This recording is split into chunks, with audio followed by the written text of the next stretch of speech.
ഇപ്പോൾ മുതിർന്ന മാധ്യമപ്രവർത്തകനെ സജീവൻ കൂടി നമുക്ക് പറ്റിയിരുന്നുണ്ട്. സി സജീവൻ, ഈ കഴിഞ്ഞ കുറച്ച് ദിവസങ്ങളായി കേരളം ചോദിച്ചുകൊണ്ടിരിക്കുന്ന ചോദ്യം എവിടെ നിന്ന് വന്നതാണ് ഈ ഉണ്ണികൃഷ്ണൻ പോറ്റി എന്നുള്ളതാണ്. ആഗോള അയ്യപ്പ സംഗമത്തിന് 5 ദിവസം മുമ്പ് ഉണ്ണികൃഷ്ണൻ പോറ്റി ഒരു ആരോപണം ഉന്നയിക്കുന്നു സ്വർണ്ണപീഠവുമായി ബന്ധപ്പെട്ട്. പിന്നീട് ദേവസ്വം വിജിലൻസ് നടത്തിയ അന്വേഷണത്തിൽ ഈ സ്വർണ്ണപീഠം അദ്ദേഹത്തിൻ്റെ ബന്ധുവീട്ടിൽ നിന്ന് തന്നെ കണ്ടെത്തുകയും ചെയ്യുന്നു. ഒരു വ്യാജ ആരോപണവുമായി രംഗത്ത് വരികയും അത് പൊളിയുമെന്ന് ഉറപ്പായിരുന്നു ഉണ്ണികൃഷ്ണൻ പോറ്റിക്ക്. വീണ്ടും അതേ വാദവുമായി ഈ രംഗത്ത് വന്നത് എന്തിന്? ഉണ്ണികൃഷ്ണൻ പോറ്റിയുടെ ദുരൂഹമായ ഇടപാടുകളെ സംബന്ധിച്ച് ദേവസ്വം വിജിലൻസ് ഇപ്പോൾ അന്വേഷണം നടത്തിക്കൊണ്ടിരിക്കുകയാണ്. ഇതിൽ എന്തിനായിരുന്നു ഇപ്പോൾ ഈ ഒരു വിവാദം എന്നുള്ള ചോദ്യമാണ് ഉയരുന്നത്. ചോദ്യം നമ്പർ 1, ആഗോള അയ്യപ്പ സംഗമത്തിന് മുൻപ് 5 ദിവസം മുമ്പ് ഉണ്ണികൃഷ്ണൻ പോറ്റി എവിടെ നിന്ന് ഈ അഭിപ്രായമായി ആരോപണമായി വന്നു എന്നുള്ളത്. ഉണ്ണികൃഷ്ണൻ പോറ്റിക്ക് പിറകിൽ ആരൊക്കെയാണുള്ളത്? ശബരിമലയിലെ ഈ സ്പോൺസർഷിപ്പുമായി ബന്ധപ്പെട്ട് ഉണ്ണികൃഷ്ണൻ പോറ്റിയെ പോലെയുള്ള നിരവധി ആളുകൾ ഇത്തരത്തിൽ തട്ടിപ്പുകൾ നടത്തുന്നുണ്ടാകാം. ഇതെല്ലാം ദേവസ്വം വിജിലൻസ് അന്വേഷിക്കുന്നുണ്ട്. പക്ഷേ ഇപ്പോഴും ഉയരുന്ന ചോദ്യം അത് തന്നെയാണ്. ആഗോള അയ്യപ്പ സംഗമത്തിൻ്റെ ശോഭ കെടുത്താൻ വേണ്ടി അതുവഴി ദേവസ്വം ബോർഡിനെയും അതുവഴി സംസ്ഥാന സർക്കാരിനെയും അപകീർത്തിപ്പെടുത്താൻ ലക്ഷ്യമിട്ടുള്ള ഒരു കോക്കസ്, ആ കോക്കസിൻ്റെ പ്രതിനിധിയല്ലേ ഈ ഉണ്ണികൃഷ്ണൻ പോറ്റി? താങ്കൾ പറഞ്ഞ പോലെ ഈ ഉണ്ണികൃഷ്ണൻ പോറ്റി ഇങ്ങനെ ഒരു ആരോപണമായിട്ട് വന്നു എന്ന് പറയുന്ന കാര്യം സംശയാസ്പദമാണ്. കാരണം ഇത് വന്ന സമയത്ത് തന്നെ അദ്ദേഹത്തിന്റെ വാക്കുകളെ കുറിച്ച് അദ്ദേഹം അന്ന് ഞാൻ പങ്കെടുത്ത ഒരു ചർച്ചയിൽ അദ്ദേഹം വളരെ കൃത്യമായിട്ട് കുറെ കാര്യങ്ങൾ പറയുന്നുണ്ടായിരുന്നു. അന്നേ ഞാൻ പറഞ്ഞു, ഈ ഉണ്ണികൃഷ്ണൻ പോറ്റി പറയുന്നൊന്നും വിശ്വസിക്കാൻ പറ്റില്ല. കാരണം അതിൽ എന്തൊക്കെ ദുരൂഹത ഉണ്ട്. അന്ന് അദ്ദേഹത്തെ ന്യായീകരിക്കാൻ വേണ്ടി ചില ആളുകൾ, ഒരു രാഷ്ട്രീയ പാർട്ടിയുടെ പ്രതിനിധി വളരെ കൃത്യമായിട്ടും ഉണ്ണികൃഷ്ണൻ പോറ്റിക്ക് വേണ്ടിയിട്ട് സംസാരിക്കുന്ന പോലെ പറഞ്ഞു. ഞാൻ പറഞ്ഞു, അത് എങ്ങനെയാണ് ഇങ്ങനെ ഒരാള് കൊണ്ടുപോയിട്ടത് നഷ്ടപ്പെട്ടു എന്ന് പറയുന്നു. അദ്ദേഹം പറയുന്ന തലയും വാലുമില്ലാത്ത രീതിയിലാണ് കാര്യങ്ങളുള്ളത്. നമ്മൾ അദ്ദേഹത്തിന്റെ വാക്കുകൾ ഒരിക്കൽ പോലും വിശ്വസിക്കാൻ പറ്റില്ല. അവിടെ തന്നെ സംശയം തുടങ്ങണം എന്ന് പറയുമ്പോൾ പോലും ന്യായീകരിക്കാനാണ് പല ആളുകളും ശ്രമിച്ചിട്ടുള്ളത്. ഇപ്പൊ നമുക്കറിയാം, ഒരു സംഗതി നഷ്ടപ്പെട്ടു എന്ന് പറഞ്ഞിട്ട് അതിൽ നഷ്ടപ്പെട്ടോട്ടെ, എനിക്കതിൽ വലിയ പ്രശ്നമൊന്നുമില്ല, ഞാൻ പരാതിക്കാരനല്ല എന്നാണ് അദ്ദേഹം അന്ന് പറഞ്ഞത്. നഷ്ടപ്പെട്ടു എന്ന് പറയുന്നു. ഈ പറയുന്ന കാര്യം പീഠം നഷ്ടപ്പെട്ടു എന്ന് പറയുന്നു. അതിപ്പോ പറയുമ്പോൾ അതിൽ എനിക്ക് പരാതിയില്ല എന്ന് അദ്ദേഹം പറഞ്ഞത്. അദ്ദേഹം എന്തുകൊണ്ട് പരാതി കൊടുക്കുന്നില്ല, നിങ്ങൾക്ക് പരാതിയില്ല എന്ന് പറയുന്നത്. പക്ഷെ ഇപ്പൊ സംഭവിച്ചത് എന്താണ്? അദ്ദേഹത്തിന്റെ സഹോദരിയുടെ വീട്ടിൽ വെച്ചത് കണ്ടെത്തുന്നു. അത് അവിടെ ചിലപ്പോൾ വേണമെങ്കിൽ പറയും, നമ്മൾ ഇത് കൊണ്ടുവയ്ക്കുന്നതിനിടയിൽ ചില കാര്യങ്ങൾ എടുക്കാൻ മറന്നുപോയതാണെന്ന് പറയാം. പക്ഷെ അതല്ല, ആദ്യം ഇത് വെച്ചിരുന്ന ഇദ്ദേഹത്തിന്റെ തറവാട്ട് വീട്ടിലാണ്. അത് കഴിഞ്ഞാണ് ഇദ്ദേഹത്തിന്റെ സഹോദരിയുടെ വീട്ടിലേക്ക് മാറ്റിയത്. അപ്പോൾ വളരെ ബോധപൂർവം അത് ഒരു സ്ഥലത്തു നിന്ന് വേറെ സ്ഥലത്തേക്ക് മാറ്റുന്നുണ്ടെങ്കിൽ ഇത് ഇന്ന സ്ഥലത്തേക്ക് മാറ്റി വെക്കണം. അത് തറവാട്ട് വീട്ടിൽ റെയ്ഡ് വന്നു കഴിഞ്ഞാൽ പ്രശ്നമാണെന്ന് വിചാരിച്ചിട്ടായിരിക്കില്ല മറ്റിടത്തേക്ക് മാറ്റിയിട്ടുണ്ടാവുക. അപ്പോൾ വളരെ ബോധപൂർവമായി 2 കാര്യങ്ങൾ ഉണ്ട്. ഒന്ന്, വളരെ തെഫ്റ്റാണ്, വളരെ കടുത്ത ക്രിമിനൽ നടപടിയാണ് അദ്ദേഹത്തിന്റെ ഭാഗത്തുണ്ടായിട്ടുള്ളത്. രണ്ടാമത്തേത്, ഇവിടെ ഒരു അയ്യപ്പ സംഘം നടക്കുമ്പോൾ അതിന് രാഷ്ട്രീയമായിട്ട് പല രീതിയിലും വ്യാഖ്യാനിക്കാൻ വേണ്ടിയിട്ട് അതിനെതിരെ ആരോപണങ്ങൾ ഉന്നയിക്കാൻ വേണ്ടി പല ആളുകളും രംഗത്ത് വരുന്ന സമയത്ത് ഇങ്ങനെ ഒരു ആരോപണം ഉണ്ടാകുമ്പോൾ നമ്മൾ കണ്ടാൽ അതിനുശേഷം പിന്നീട് വന്ന എല്ലാ കാര്യങ്ങളും അയ്യപ്പ സംഗമത്തിന്റെ ഇത് ശരിയാണോ തെറ്റാണോ എന്നതിനേക്കാളൊക്കെ അപ്പുറത്തേക്ക് പിന്നെ വരുന്ന സ്വർണം അടിച്ചു മാറ്റി, സർക്കാർ അടിച്ചു മാറ്റി എന്ന രീതിയിൽ, അല്ലെങ്കിൽ ദേവസ്വം ബോർഡ് അടിച്ചു മാറ്റി എന്ന രീതിയിൽ വ്യാഖ്യാനങ്ങളും ആഖ്യാനങ്ങളും ഒക്കെ ആയിട്ടാണ് കാര്യങ്ങൾ പോയിരുന്നത്. അപ്പോൾ ഇത് വളരെ കൃത്യമായിട്ടും ഒരു അജണ്ട അതിന് പിറകിലുണ്ട് എന്ന് നമ്മൾ സംശയിക്കണം. കാരണം വളരെ ബോധപൂർവമായിട്ട് രീതിയിലാണ് പിന്നീട് ഈ ഉണ്ണികൃഷ്ണൻ പോറ്റിയുടെ വെളിപ്പെടുത്തലിന് ശേഷം പിന്നീട് കാര്യങ്ങൾ മുഴുവൻ, ചർച്ചകൾ മുഴുവൻ, ആരോപണങ്ങൾ മുഴുവൻ, പ്രസ്താവനകൾ മുഴുവൻ പോകുന്നത് ഇതൊരു തരത്തിൽ സ്വർണം അടിച്ചു മാറ്റിയ സർക്കാർ എന്ന രീതിയിലാണ്. അത് അങ്ങനെ നമുക്ക് പ്രതിപക്ഷ നേതാവ് ഉൾപ്പെടെയുള്ള ആളുകൾ പിന്നീട് ഇതിൽ കോൺസെൻട്രേറ്റ് ചെയ്യുന്നു എന്നുള്ള കാര്യം വളരെ സംശയാസ്പദമായ രീതിയിൽ തന്നെ നമ്മൾ കാണണം. കാരണം ഇത് എന്താണ് പോയത്, എവിടെയാണ് പോയത്, കോടതിയുടെ ഭാഗത്ത് അല്ലെങ്കിൽ ഏതെങ്കിലും രീതി അന്വേഷണത്തിലൂടെ ഇതിനെക്കുറിച്ച് കാര്യങ്ങൾ പുറത്തു വരുന്നതിന് മുമ്പേ തന്നെ ഇത് സർക്കാർ അടിച്ചു മാറ്റി, എന്നിട്ട് ഇത് സ്വർണ്ണപ്പാളികൾ കട്ടെടുത്തിട്ടുള്ള ആളുകളാണോ ഈ അയ്യപ്പ സംഗമം നടത്തുന്നത് എന്നൊക്കെ രീതിയിലാണല്ലോ ആഖ്യാനങ്ങൾ വന്നിരുന്നത്. അപ്പോൾ ഇതിനെ നമ്മൾ തീർച്ചയായിട്ടും താങ്കൾ പറഞ്ഞ പോലെ സംശയിക്കേണ്ടതുണ്ട്. ഉണ്ണികൃഷ്ണൻ പോറ്റി ആരുടെയൊക്കെ ഏജന്റായിട്ട് പ്രവർത്തിച്ചു എന്നുള്ള ഒന്ന്. രണ്ടാമത്തെ കാര്യം, എങ്ങനെ ഏജന്റായിട്ട് പ്രവർത്തിച്ചു കഴിഞ്ഞാലും അദ്ദേഹം നടത്തിയിട്ടുള്ളത് ഒരു തെഫ്റ്റാണ്. കാരണം ഇവിടെ നിന്ന് കൊണ്ടുപോയ കാര്യങ്ങളിൽ അത് സ്വർണമായാലും വെള്ളിയായാലും ഇരുമ്പായാലും ഈയമായാലും എന്തായാലും അത് പ്രത്യേകിച്ച് അത് വിഗ്രഹത്തിൽ ചാർത്തുന്ന ആഭരണങ്ങൾ മാത്രമല്ല, ഇതൊക്കെ ദേവസ്വമാണ്, ദേവന്റെ സ്വത്താണ്. ദേവസ്വം അടിച്ചു മാറ്റുക എന്ന് പറയുന്നത് വളരെ കൃത്യമായ രൂപത്തിൽ അങ്ങേയറ്റത്ത് നമുക്ക് ഒരിക്കൽ പോലും അംഗീകരിക്കാൻ പറ്റാത്തൊരു കാര്യമാണ്.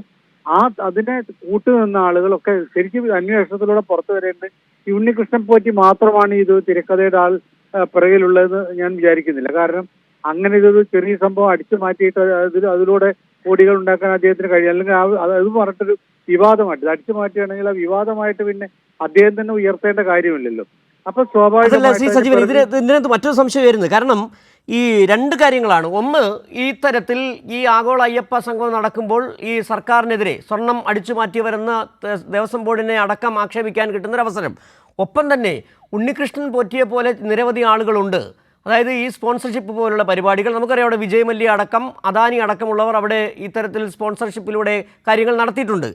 ഇത് ഒരു വലിയ ലോബി അവിടെ പ്രവർത്തിക്കുകയും ചെയ്യുന്നു. ഒരുപക്ഷെ ഈ ഒരു വിവാദം, ഉണ്ണികൃഷ്ണൻ പോറ്റിയുടെ ഈ വെളിപ്പെടുത്തൽ, ഈ പറച്ചിൽ, ഈ മോഷണം പോയി എന്നുള്ള പറച്ചിൽ തന്നെ അതുമായി ബന്ധപ്പെട്ട് ദേവസ്വം ബോർഡിന് പങ്കില്ലാത്ത ചില കളികൾ അവിടെ നടക്കുന്നുണ്ട്. അതിൽ ഈ സ്പോൺസർഷിപ്പുമായി ബന്ധപ്പെട്ടതുണ്ട്, അതിൻ്റെ പേരിൽ നടത്തുന്ന പൂജകളുണ്ട്, അതിൻ്റെ പേരിൽ നടത്തുന്ന പണപ്പിരിവുകളുണ്ട്.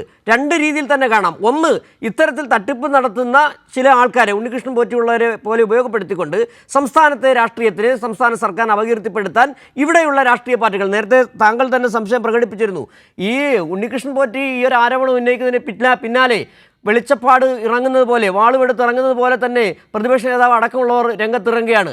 ഈ പറഞ്ഞ ആളിൻ്റെ വിശ്വാസ്യതയെക്കുറിച്ചോ പിന്നീട് ഇതുമായി ബന്ധപ്പെട്ട് അദ്ദേഹത്തിൻ്റെ ബന്ധുവീട്ടിൽ നിന്ന് തന്നെ കണ്ടെത്തിയതിന് ശേഷം നടത്തിയ ഒരു പ്രസ്താവന നടത്താത്തതും എല്ലാം കൂട്ടി വായിക്കുമ്പോൾ ഒരു തിരക്കഥ, ഒരു നാടകം ഇവിടെ നടന്നിട്ടുണ്ട്. ഏതായാലും ആ നാടകം നടന്നതിൽ വലിയ ചില അന്വേഷണങ്ങളിലേക്ക് പലരും പെടാൻ പോവുകയാണെന്ന് കൂടി നമുക്ക് വിലയിരുത്താം, അല്ലേ? ഇത് കൃത്യമായിട്ടുള്ള അന്വേഷണം നടന്നാൽ രണ്ടു മൂന്ന് കാര്യങ്ങൾ, ഇത് താങ്കൾ പറഞ്ഞ പോലെ ഉണ്ണികൃഷ്ണൻ പോറ്റി പോലുള്ള കുറെ വ്യാജ സ്പോൺസർമാര് അവർ ചെയ്യുന്നത് ഇപ്പൊ ഇവിടെ ഒരു കാര്യം ചെയ്യണം, ഒരു എന്തെങ്കിലും കാണിക്ക അർപ്പിക്കണം, അല്ലെങ്കിൽ ഇന്ന കാര്യം ചെയ്യണം എന്ന് പറഞ്ഞിട്ട് അതിന് വേണ്ടപ്പോ 5 ലക്ഷമാണ് എങ്കിൽ 50 ലക്ഷം പിരിച്ചെടുക്കുന്ന രീതിയിലാണ് കാര്യങ്ങൾ പോകുന്നതെന്ന് വാർത്തകൾ തന്നെ വന്നിട്ടുണ്ട്. ആവശ്യത്തിലേറെ പണം പിരിവ്, ഓരോരുത്തരോടും 5 ലക്ഷം വാങ്ങിയാൽ ഇതൊക്കെ അവരെ ബോധ്യപ്പെടുന്നത് നിങ്ങൾക്ക് വേണ്ടി എന്ന രീതിയിലായിരിക്കും. അത്തരത്തിലുള്ള ഒരു വലിയൊരു റാക്കറ്റ് ഈ തരത്തിൽ സ്പോൺസർമാരുടെ പേരിൽ നടക്കുന്നുണ്ട് എന്നുള്ള ഒരു കാര്യമുണ്ട്. അതൊക്കെ പുറത്ത് വരേണ്ടതാണ്. ഇതുമായി ബന്ധപ്പെട്ട്, കാരണം ശബരിമലയെ പോലുള്ള ഒരു പ്രസ്ഥാനവുമായി ബന്ധപ്പെട്ട് ഇത്തരത്തിൽ തട്ടിപ്പ് നടത്തുന്ന ആളുകളുണ്ട്, അവർ പുറത്തേക്ക് വരും. രണ്ടാമത്തേത്, ഇതെല്ലാം കൂടി സർക്കാരിനെ അടിക്കാനുള്ള വടിയാക്കിയിട്ട് മാറ്റാൻ വേണ്ടിയിട്ടുള്ള ഒരു ഗൂഢാലോചന ഉണ്ട് എങ്കിൽ അത് ആരൊക്കെ ചെയ്തു? കാരണം ഇത് അയ്യപ്പ സംഗമം നടത്തിയിട്ട് വിജയിക്കുന്നോ പരാജയപ്പെടുന്നു എന്നുള്ളത് അതിന്റെ മെറിറ്റാണല്ലോ നമ്മൾ നോക്കേണ്ടത്. അയ്യപ്പ സംഗമം നടത്തി അത് ശരിയാണോ തെറ്റാണോ, അല്ലെങ്കിൽ അതിൽ എന്തെല്ലാം, അതിന് പ്രതിപക്ഷത്തിന് പറയാം. പക്ഷെ അതിനിടയിൽ 2-3 ദിവസം മുമ്പേ ഇത്തരത്തിലുള്ള ആരോപണം കൊണ്ടുവരുന്നു. പിന്നീട് അയ്യപ്പ സംഗമം മറന്നിട്ട് മൊത്തം ഈ രീതിയിലെ കാര്യങ്ങൾ ആരോപണങ്ങളായിട്ട് പോകുന്നുണ്ട് എങ്കിൽ അതൊരു തെറ്റായ, രാഷ്ട്രീയത്തിനോ അല്ലെങ്കിൽ ജനാധിപത്യത്തിനോ അല്ലെങ്കിൽ നമ്മുടെ സംവിധാനത്തിനോ ഒന്നും യോജിക്കാത്തൊരു കാര്യമാണ്. ആരോപണം ഉന്നയിക്കേണ്ടതിനെ കുറിച്ച് ആരോപണം ഉന്നയിക്കാം, അതിന് പകരം ഇത്തരം കാര്യങ്ങൾ പോകുന്നത് തെറ്റായ കാര്യമാണ്. അപ്പൊ ഇത് രണ്ടു കാര്യങ്ങളും പുറത്തേക്ക് വരേണ്ടത്. പ്രത്യേകിച്ച് ഇതുമായി ബന്ധപ്പെട്ട് നടക്കുന്ന സ്പോൺസർഷിപ്പിന്റെ പേരിലുള്ള തട്ടിപ്പുണ്ട്. ആ തട്ടിപ്പുണ്ട് എന്ന് ഏതാണ്ട് ബോധ്യമായിരിക്കുന്നു. അത് വരണം. പിന്നെ ഇതിൽ എന്തുകൊണ്ട് ഉണ്ണികൃഷ്ണൻ പോറ്റിയെ പോലൊരാള് ഇങ്ങനെ സ്വന്തം വീട്ടിൽ ഒളിപ്പിച്ചു വെച്ചിട്ട് ഈ ആരോപണം ഉന്നയിച്ചു, അത് ആർക്ക് വേണ്ടി ഉന്നയിച്ചു, അതെന്തിനു വേണ്ടി ഉന്നയിച്ചു എന്നുള്ള അറിയേണ്ടതുണ്ട്. യാഥാർത്ഥ്യം അറിയാനുള്ള അവകാശം ഇവിടെ ശബരിമല ഭക്തന്മാർക്കുണ്ട്, ജനങ്ങൾക്കുണ്ട്. ഭക്തന്മാരല്ലാത്ത ആളുകളുണ്ടല്ലോ, അങ്ങനെയുള്ള ആളുകൾക്ക് ഇതിന്റെ യാഥാർത്ഥ്യം ഒരു സംവിധാനത്തിൽ, ജനാധിപത്യ സംവിധാനത്തിന് ഇങ്ങനെ എന്തും ആവാം, വെള്ളരിക്കപ്പട്ടണം പോലെ ആയി മാറുന്ന അവസ്ഥ ഉണ്ടാവാൻ പാടില്ല. അത് മനസ്സിലാക്കാനുള്ള ഒരു അവസരം കൂടിയായിട്ട് ഈ അന്വേഷണം മാറേണ്ടതുണ്ട്. സി സജീവൻ, ഒരു കാര്യം കൂടി, താങ്കൾ അന്ന് ഈ ചാനൽ ചർച്ചയിൽ പങ്കെടുത്തുകൊണ്ടിരുന്നപ്പോഴാണ് ഈ ഉണ്ണികൃഷ്ണൻ പോറ്റി കൂടി പങ്കെടുത്തു എന്ന് താങ്കൾ പറഞ്ഞല്ലോ. അന്ന് തന്നെ താങ്കൾക്ക് തോന്നിയിരുന്നു ഇയാൾ പറയുന്നതെല്ലാം കളവാണ്, ഈ എവിടെയൊക്കെ ദുരൂഹതകൾ ഉണ്ട് എന്നുള്ള തരത്തിൽ. അന്ന് ഈ ചർച്ചയിൽ പങ്കെടുത്തപ്പോൾ ഈ പ്രധാനമായും ഈ ഉണ്ണികൃഷ്ണൻ പോറ്റി ഉന്നയിച്ച വാദങ്ങൾ എന്തൊക്കെയായിരുന്നു? അദ്ദേഹം ഉന്നയിച്ച ഞാൻ കൊടുത്തിട്ടുള്ള അന്നുള്ള സ്വർണത്തിൽ നിന്ന് എടുത്തിട്ടുള്ള സ്വർണത്തിൽ ഇത്ര സ്വർണം പോയിട്ടുണ്ട് എന്നുള്ള രീതി, പല സാധനങ്ങളോട് നഷ്ടപ്പെട്ടിട്ടുണ്ട്. അത് പക്ഷേ ഞാൻ അതാണ് ഉയർത്തുന്നത്. ഇതിനിത് കണ്ടെത്തേണ്ട, പക്ഷെ ഞാൻ എനിക്ക് പരാതി ഉന്നയിക്കുന്നില്ല, എനിക്കിതിൽ പരാതിയില്ല എന്നാണ്. അങ്ങനെ ഒരു രീതിയിൽ ഒരാളും പരാതി ഉന്നയിക്കാൻ പാടില്ലല്ലോ. നഷ്ടപ്പെട്ടു എന്ന് പറയുന്നു, പക്ഷെ അതിൽ പരാതിയില്ല എന്ന് പറയുന്നു. ഞാൻ അതുകൊണ്ടാണ് അന്നത്തെ ചർച്ചയിൽ പറഞ്ഞത്, ഉണ്ണികൃഷ്ണൻ പോറ്റി അതിനെ ന്യായീകരിച്ചുകൊണ്ട് ചില ആളുകളൊക്കെ സംസാരിച്ചിരുന്നു അന്ന്. ഉണ്ണികൃഷ്ണൻ പോറ്റിയെ പോലെ ഒരു സ്പോൺസർ അദ്ദേഹം പറയുന്നു, അദ്ദേഹത്തിന് പരാതിയില്ല എന്ന് പറയുന്നു എന്ന് പറഞ്ഞു. ഞാൻ പറഞ്ഞു അതല്ലല്ലോ, ഇങ്ങനെ സംഭവം ഉണ്ടായിട്ട് ഉണ്ണികൃഷ്ണൻ പോറ്റിക്ക് പരാതിയില്ല എന്ന് പറയാൻ എങ്ങനെയാ? പോയിട്ടുണ്ടെങ്കിൽ പരാതി ഉണ്ടാവണം, അത് എന്താണ് സംഭവിച്ചതെന്ന് അറിയണം, അതിനെക്കുറിച്ച് വിശദമായ അന്വേഷണം നടത്തണം. അതിൽ ഉണ്ണികൃഷ്ണൻ പോറ്റി പറയുന്ന കാര്യങ്ങൾ വിശ്വസനീയമാണ് എന്ന് എനിക്ക് തോന്നുന്നില്ല. അതൊരിക്കൽ പോലും അംഗീകരിക്കാൻ പറ്റില്ല. ഉണ്ണികൃഷ്ണൻ പോറ്റി പറഞ്ഞ ഇനിയിപ്പോ ഒന്നും പ്രശ്നമില്ല എന്ന്, പക്ഷേ ഇത് നഷ്ടപ്പെട്ടിട്ടുണ്ട് എന്നുള്ള, നഷ്ടപ്പെട്ടെങ്കിൽ അത് കണ്ടെത്തണം. അതാണ് പ്രധാനപ്പെട്ട കാര്യം. രണ്ടാമത്തെ കാര്യം തൂക്കക്കുറവിന്റെ കാര്യം. അന്ന് ചില ആളുകൾ പറഞ്ഞ തൂക്കം കുറഞ്ഞത് സ്വർണത്തിൽ ആകുമ്പോൾ ഉണ്ടാകുന്ന രാസമാറ്റങ്ങളെ കുറിച്ചൊക്കെ ഞാൻ പറഞ്ഞ എനിക്ക് അറിയില്ല. അത്ര പെട്ടെന്ന് ഇത്രയും സ്വർണം രാസമാറ്റത്തിലൂടെ ഇല്ലാതെ അത് ഇത്ര തൂക്കം നഷ്ടപ്പെടുന്നു എന്ന് പറയുന്നത് ഒരു അത്ഭുതകരമായ കാര്യമാണല്ലോ.